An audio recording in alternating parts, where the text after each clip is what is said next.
What's going on, people? Welcome to Live Palace News. Sorry for the delay. We're just literally watching that Tottenham versus Chelsea game, one of the games of the season. It's done and concluded. We're here to talk Palace, of course, but what a game that was. What a game, and we dropped down to 11th because of that Chelsea win. But look, as you can see from the headline, it's not just Chris Richards that's on the agenda today. We've got much more as well, including some attackers that we were linked with over the summer, once again coming on the radar. And more. As always, make sure to leave a like and subscribe. We're so close away from 4,000 subscribers. Everyone can play their part by just leaving a like, a comment, get involved throughout the show as well. And honestly, it's been a while. It's been a while since the Palace News episode as well. So need to get more consistent. Need to get more consistent with it. But here we are. We're going to talk about Richards. I think that's going to be a healthy discussion point because I know a few people wouldn't mind him leaving. Others are saying loan. So it'll be interesting to see your opinions on the matter, as well as being linked with a move potentially away from the club. Iheanacho today also on the radar. We'll mention him and a forward that we were linked with before he went over to Spain, who's at Villarreal, who's also rumoured with a move to Palace. So there's quite a bit today. It reminds me of, the summer where we had so much going on, and it might be a start of something. Early November, I guess now you have to start looking at players. January is coming sooner rather than later. And of course, as we've seen so far this season, when you do not have the squad depth, then one or two injuries can absolutely kill you. And we do need to make sure we build on it. But look, big up to Cody, big up to every single one of you that's joining as well. Make sure to get involved throughout the show. Evan's saying, I'd rather not him leave if we lose Gay here. I'm not sure if he's good enough to replace, though. Look, I'm going to go through some of the comments. If you have any questions, send them in, and I will answer them towards the end of the show as well, people. But let's start off with Chris Richards, So according to reports over in Holland, it's reported that PSV have added Crystal Palace star Chris Richards to their transfer shortlist ahead of the January transfer window. The Dutch club feel that Richards' situation, due to him not playing as often, he could be snapped up for a low fee. Look, Chris Richards, we even spoke about it after the Burnley game. Can he play right back? Can he play centre half? And you know what? He's not a bad player. He can definitely play and become a starter elsewhere. And now he's linked with PSV. And there's so many different elements where you can have this discussion point. You can talk about Chris Richards, his future at Palace. He might not be a starter right now. And I think it's right that he's not a starter because I think Gay here and Anderson are better than him. But there's a world after Gay and Anderson. And I think the reason why Chris Richards is here right now, as well as Rob Holding, is due to the fact that they will leave one day, most likely, as much as it hurts to say, Gay and Anderson. And if they leave, we basically know what to expect from Chris Richards. And he's been at the club for a short while, not that long. But he's had a few very good appearances in the games that he's played. He's never really looked out of place. He's played some tough opponents and he's always looked solid. So when it comes to Chris Richards, I think he's a very good defender that could become a Premier League starter elsewhere if clubs wanted him. Now, moving to this report about him potentially moving to Holland, I don't know how I feel about it because the report suggests that he could be snapped up for a low fee. Now, why would Palace sell Chris Richards for a low fee? There's only one way this could happen. And my theory is if Chris Richards wants to move. I think Richards is a very, very good backup option right now, as well as Rob Holding. To have them two as a backup option, fantastic. I mean, Rob Holding was a backup option at Arsenal, now as a backup option at Palace. And, I don't think Arsenal was his level, but with Richards, I think, he could definitely become a starter in the Premier League. And we got arguably a Premier League starter. I think he could start for clubs sitting on our bench. So, no, I don't think he'll go for a low fee. But if he was to leave, let's talk about this. If he was to leave, how much is Chris Richards worth right now to Crystal Palace? He's not a starter, yes, but I think he's still an important player. We've seen it. If Gay and Anderson was to get injured right now, I'm not panicking as much because we do have two, I think, capable centre halves. Our centre back department is the area that I have no concerns over. I think we have quality depth there. We don't have depth for depth's sake. I think we have quality depth there. So if Richards was to leave, I just don't see. Well, when you say low fee, I think of numbers around £5 million. Maybe 10 million is low fee now, but Richards, I don't think that we need to sell him. I think I'll keep him. He's still on the contract as well. I'll keep him unless an offer came for like 15, 20. Then you could consider it. Because I just don't understand why we would sell Chris Richards right now.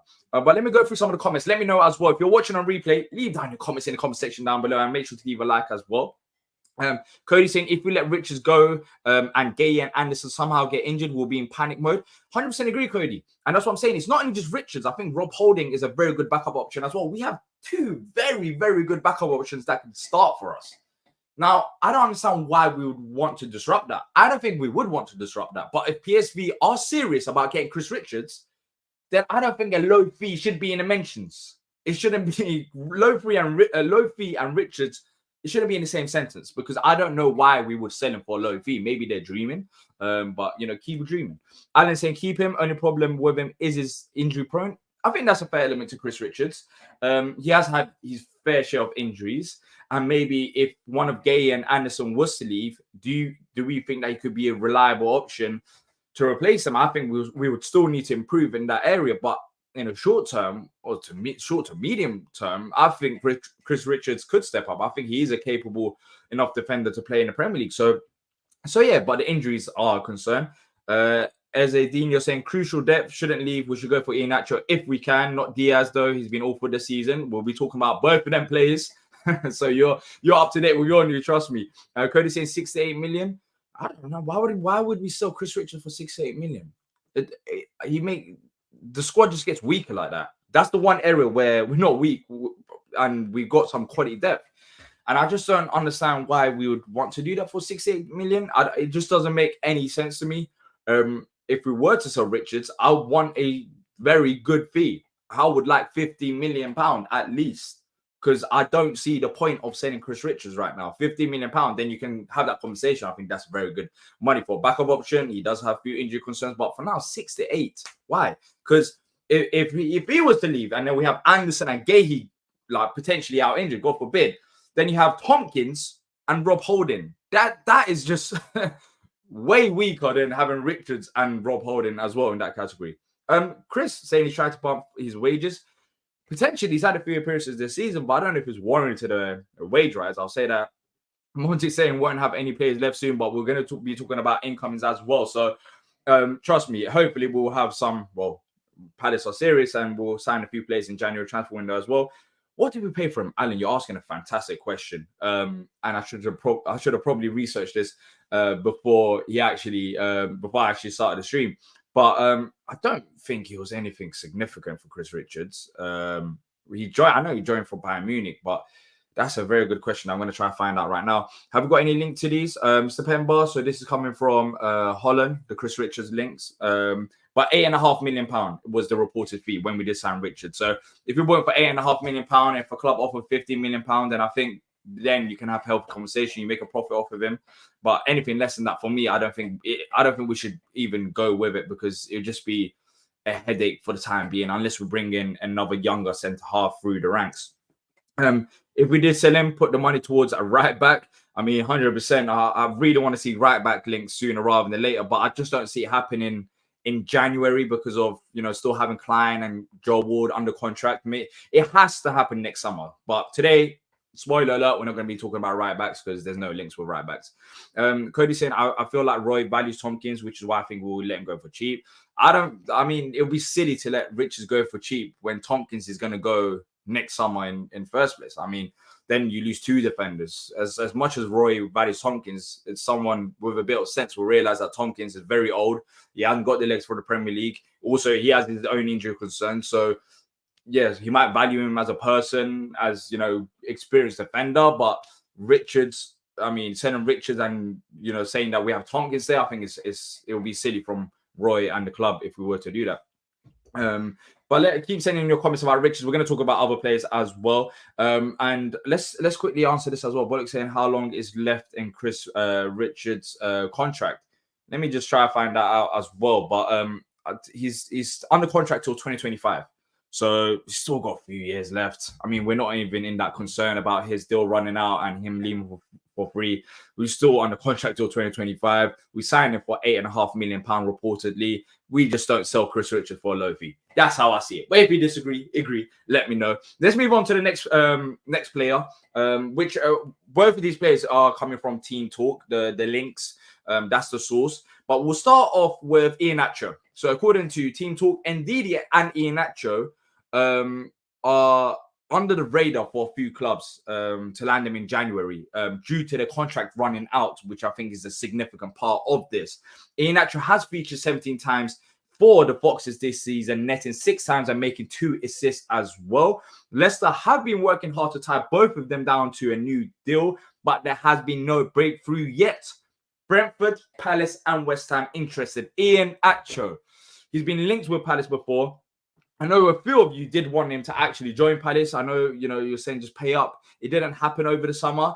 But now, if he doesn't sign a new deal, in about 2 months' time, he's only 6 months left. Leicester may be forced to sell him for cheap, or unless they, want to lose him for free. So I think Iheanacho rumours coming back is not a massive surprise. It isn't. When you factor the contract element to it. The fact that he's been on our radar before as well. And I think he's a Premier League proven striker as well. Like, he has played in the Premier League for Leicester. He's had some good seasons, some bad seasons as well. I know some people don't want Iheanacho for various different reasons, but I think he'll be a good option. When you compare Iheanacho to our current strikers, is he an improvement to Mateta and Edouard? Let me know in the comment section. For me, I do think he is... He has the potential to be an improvement, but he's a bit hot and cold. Depends on how he's feeling, to be fair.